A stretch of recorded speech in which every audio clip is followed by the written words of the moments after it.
వరంగల్ నగరంలోని పోచం మైదాన్ సెంటర్లో రాహుల్ గాంధీ జన్మదినాన్ని ఘనంగా నిర్వహించారు. మాజీ ఎమ్మెల్సీ కొండా మురళి ఆధ్వర్యంలో కాంగ్రెస్ నాయకులు కార్యకర్తలు కేక్ కట్ చేసి సంబరాల్లో పాల్గొన్నారు. రాహుల్ జన్మదినాన్ని పండుగలా జరుపుకుంటున్నామని, వచ్చే పార్లమెంట్ ఎన్నికల్లో ఆయనే ప్రధాని కావాలని ఆకాంక్షించారు. బీసీ, ఎస్సీ, ఎస్టీ, మైనార్టీలపై కుట్రలు జరుగుతున్నాయని ఆరోపించిన కొండా మురళి తాను ప్రజల్లో తిరుగుతుండడం కొంతమందికి గిట్టడం లేదని తీవ్రంగా విమర్శించారు.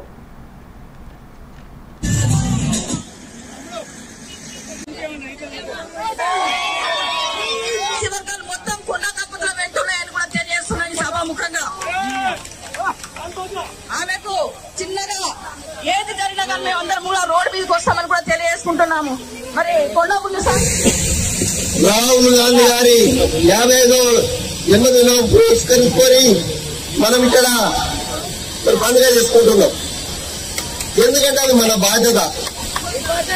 ఎందుకు అంటే ఆయనే ఒక బీసీ మహిళ నిలబడ్డది అని చెప్పగానే నేను ఆడికే పోతా, ఆడనే పాదయాత్ర చేస్తా అని ఆ రోజు ఎలక్షన్ లో ఇంటికి రావడం జరిగింది. కాబట్టి మనం గుర్తుగా ఉండవలసిన బాధ్యత ఉంది.